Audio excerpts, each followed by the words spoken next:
Okay, welcome to part 2 of the Blender array and physics tutorial. We're going to start where we left off in part 1, where we have this grouped together cube array, and we've already applied the arrays as I showed you in part 1. And what we're going to do now is we're going to apply some physics, add a few new elements, and then we're going to split this group of cubes into individual cubes and see if we can make something happen. Okay, there are quite a few steps here. I'm going to go through it as quickly and succinctly as possible. All right, so we start out, we have this cube, and we want to apply some physics to this cube. So let's switch ourselves to Blender Render, and let's add collision right here. So we go to the collision tab, and we add collision. Okay, so now we have some basic collision properties for this object. The properties are well, you can read about the different properties in the manual, and I won't dwell on that here. If you go to the Material tab, I'm sorry, before we go to the Material tab, let's go to Blender Game. We're switching to the Game engine, and then we're going to click on the Collision button again, and we're going to add a collision, and we're going to use Rigid Body for now. So when we select rigid body, we see a bunch of options up here, which are standard for collision modeling. The object has mass. Radius is the bounding sphere of the physics properties for the object. Since the object size, each cube's size is 1 unit, we'll set the radius to be 0.5. Form factor scales the inertia tensor. It means that the object either has inertia or it doesn't, and something in between. And by default, the collision bounds are selected. If this is not selected, nothing will happen. So you have to select collision bounds, and we're going to choose a convex hull. Convex hull means just this, as if you shrink wrapped around each object. That's the shape of what's going to collide. Okay, and there's a margin. You need to set some kind of a margin for stability. So I'm going to leave it at. I'm going to set it at 0.001. Okay. So now we have an object that has basic physics properties. I'm going to, while still in the game setting, game engine that is, I'm going to click in the main window, and I'm going to hit the P button, and you'll see that okay, there's the object, and all it does right now is just fall due to gravity because there's nothing to stop it. So we're going to do a couple little things here first. We're going to need to add another object to act as a floor. So we'll add a plane, we'll add a cube, and we'll set its position to 0, tab, 0, tab, negative, how about -5? And then we're going to set its dimensions to, let's say 30, 30, and 1, okay? Now we have to set its physics properties as well. By default, it starts out as static. We want it to be also rigid body. And well, just for the heck of it, we'll increase its mass so that it's very massy, and that will make it a mass of 10.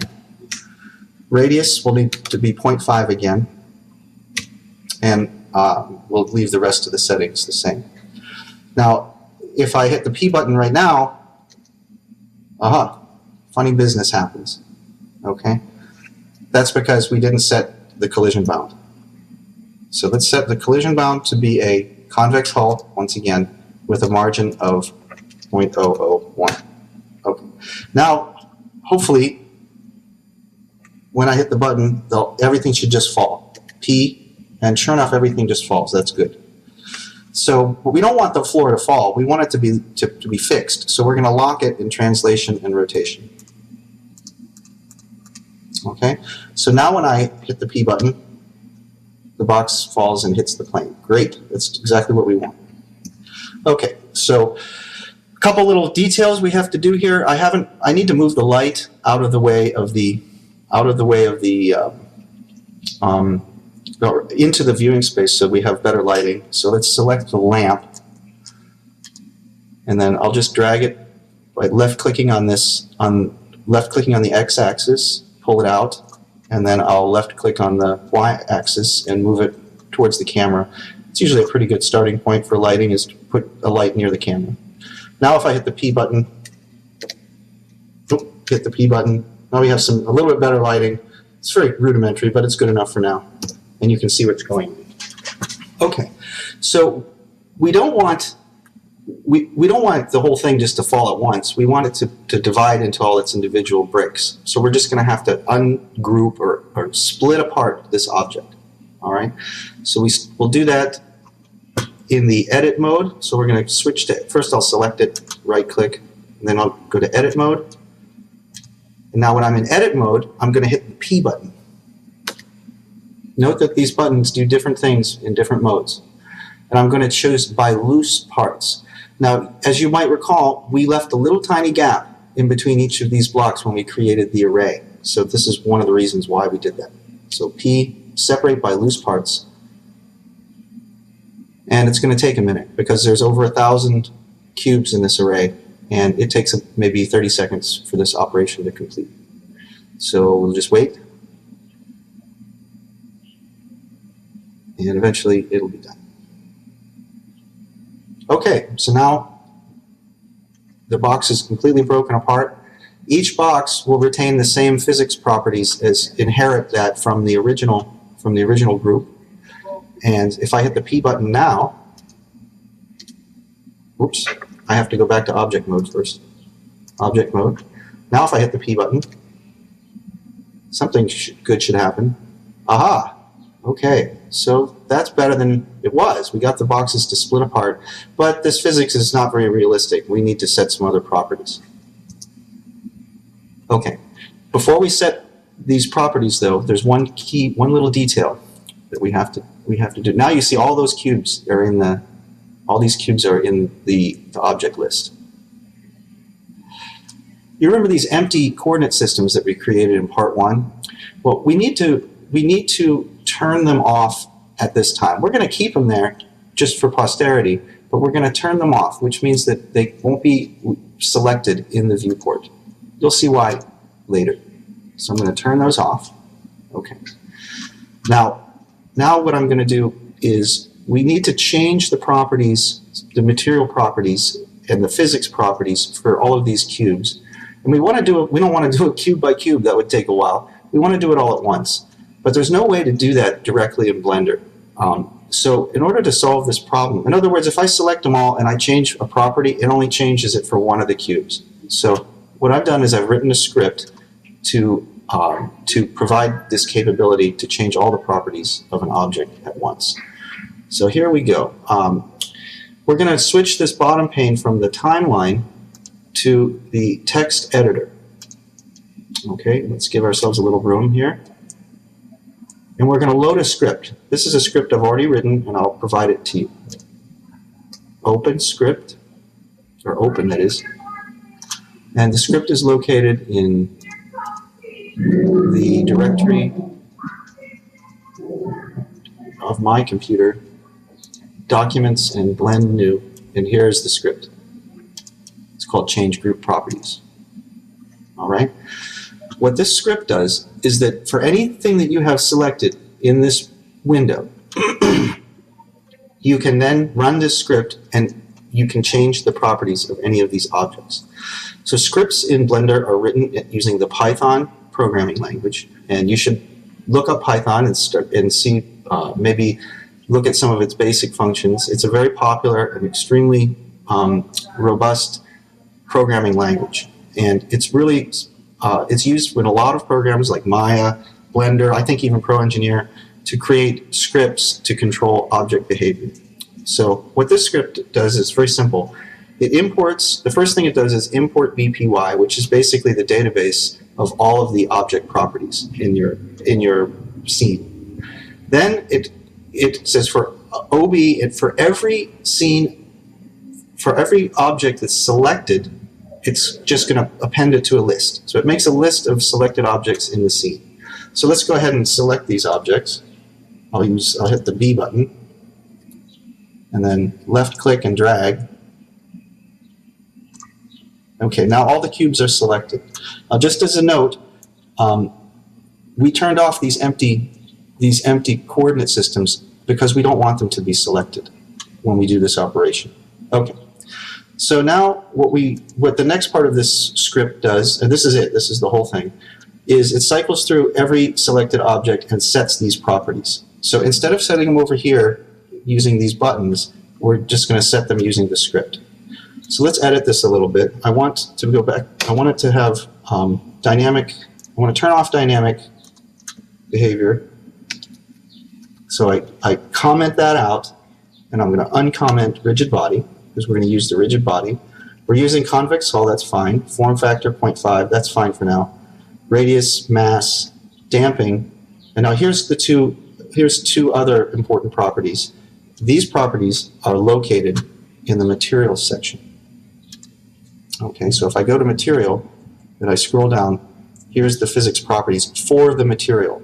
And we started out with no elasticity, so that's why the thing just kind of didn't do anything exciting. I think that if we set the elasticity to about 0.3, we'll be better off. Okay, so now I'll run the script by clicking this button. Okay, and that's it. I ran the script. I'll run it again. There we go. Okay, and let's go ahead and deselect everything. And now you can see now if I select one of these cubes, you see that our elasticity has been set. Okay, so let's try running the game engine again and see what happens. P. All right, we get almost the same behavior. It's still not very good.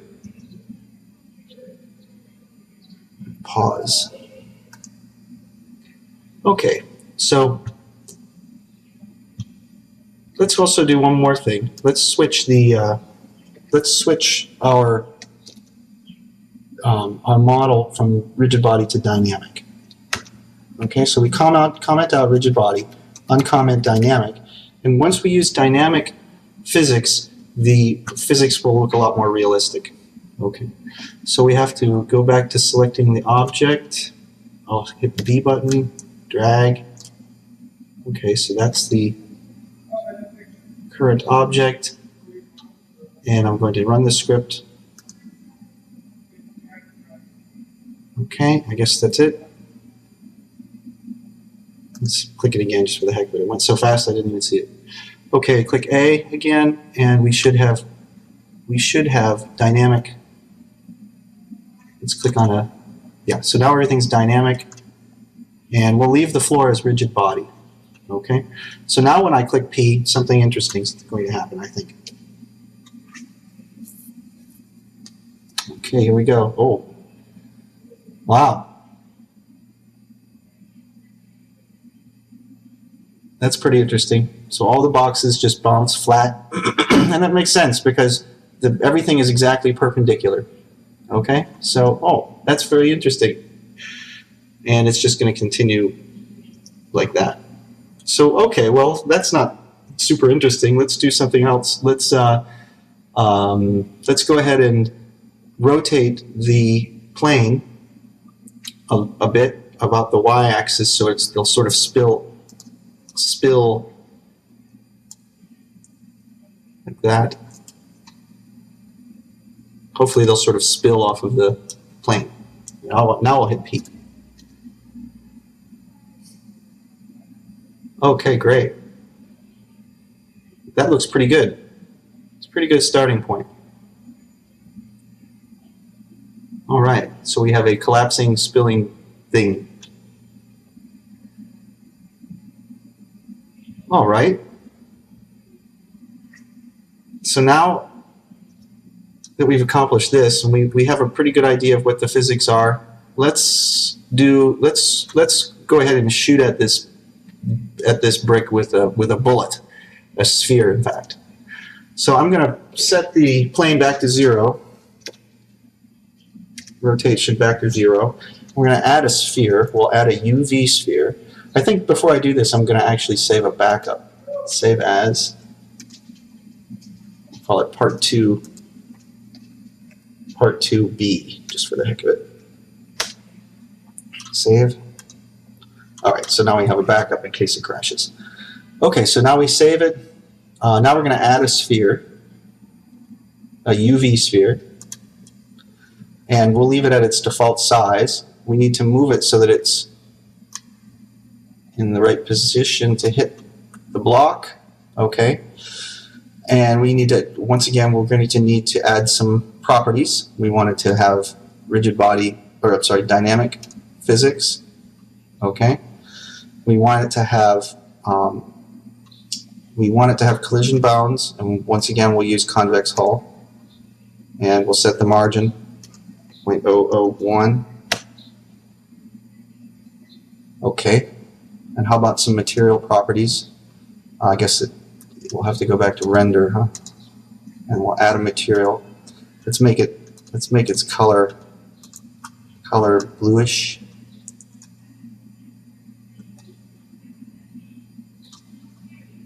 All right. And let me think. That's good enough for now. Let's go back to Blender Game so we can set the physics. Elasticity, how about let's make it not very elastic. How about 0.01? So it has a little bit of elasticity, but not much. And we'll go back to look at the collision. Okay, we've already set all of these. Oh, let's make its mass bigger. How about 5? Okay. Radius of 1 is good because the size of the ball is 2. Now there's one other thing we have to do. We have to tell the ball what to do. So we have to set up a little bit of gaming controls. Let's go to the logic window, the logic editor, and you'll see this by default these sensors, controllers, and actuators appear. We're going to first add a sensor to this object. And we add it here, and we're going to add a keyboard sensor. Okay, and we'll use, if you can zoom in and out of this just with the scroll wheel, and then you can drag it around by pushing the scroll wheel down. So let's go ahead and tap a key. We'll use the W key for now. I don't think that's tied to anything else important. And then we'll add a controller. And that's simple. We'll use the AND controller. And now we have to link these together by dragging from here to here. And then finally, we need it to do something. We're going to add an actuator, and the actuator we're going to use is motion. Here's the motion actuator. So what we want it to do is when we hit the letter W, we want it to move. It's with some velocity in the -x direction. Okay? So let's tell it to move a linear velocity of how about -20, just to try. Okay, so now when I go ahead and hit the P button, it's going to do something. P, and then I have to hit the W button. So I'm going to hit the P button and then the W button to start this ball moving. P, W.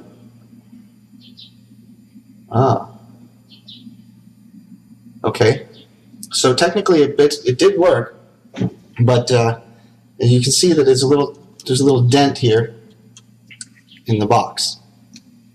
But it probably could use some more velocity. So let's try -50. And let's see what happens then. So I'll hit the P button. Click here in the window, hit the P button, W button. Sometimes you have to hit the W button sometimes it doesn't work right. You just have to restart it. W. Oh, now we got the thing to hit into so the added velocity helped a little bit. Right, let's hit escape. But really to get it to penetrate through all of these blocks, we're going to need to increase its mass a lot. So let's increase the mass to 20. P and W. P, W. Right, it didn't activate. P, W. Ooh. So now we got the ball pushed further into the cube, which is good. So let's go ahead and increase its mass even more. How about 200? So that's a heavy ball. P, W. Aha. And it actually, if you could, you might have been able to see it actually came out the other side. P, W. Bam. Great. All right, so now we've seen how to divide up our array, how to set up basic physics properties for objects, and how to make a simple animation. I guess the last thing I'll just mention here is that once you've created an animation like this, you can record the animation into the timeline. All right, it's called baking. I'm going to go back to the timeline. I'll move this down. We don't need that, so we have a little more room. And I go up here to add, I'm sorry, to game that is, and I'm going to now record the animation. So now I hit P and W. I forgot to turn on the record animation button. We have to automate keyframe insertion for selected. I didn't select that, so now we can record it. We'll have to do it again. P, W.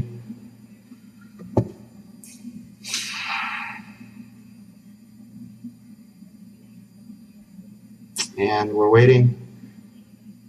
And it may only record 250 frames because that's where I have the end frame set at. But let's just see. Okay, back to Blender render.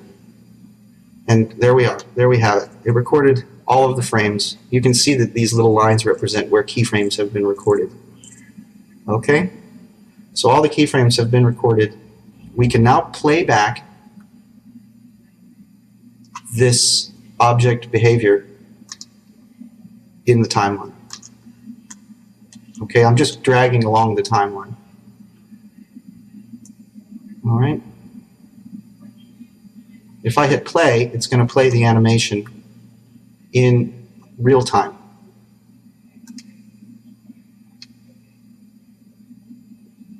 All right. Pretty interesting. Okay. So that's it. That's called baking. Let's make it look a little bit more interesting before we quit. We will select, if I can, we will select the bottom plane and we will, interesting, that should have been on. Well, anyway, select the bottom plane, look at the material, and let's make it gold-ish. All right, and then let's try selecting this. This might not work, but we'll try it anyway. B box. So we'll select all of those. I still have that selected. Let's select all of these. And let's see if I can change the color. I don't think so. I think I'll have to add that to my script at some point.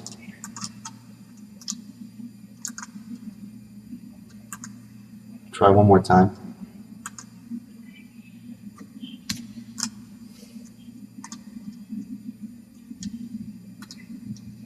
Let's make the boxes greenish if we can. It looks like it worked. Okay, great. It did. I selected all of them, and then when I changed the material property, it changed it for all the boxes. That's great. I'm glad to see that. Okay, so how about let's view the animation one more time. Okay. I don't know why it's going so slow. Maybe I have to deselect. Yeah, that's because I have it selected. Okay, so that's what our animation would look like if it was rendered. Well, that's what it looks like now. Anyway, the last thing we would want to do is render this animation to a movie, and that'll be a part of the next tutorial. All right, great.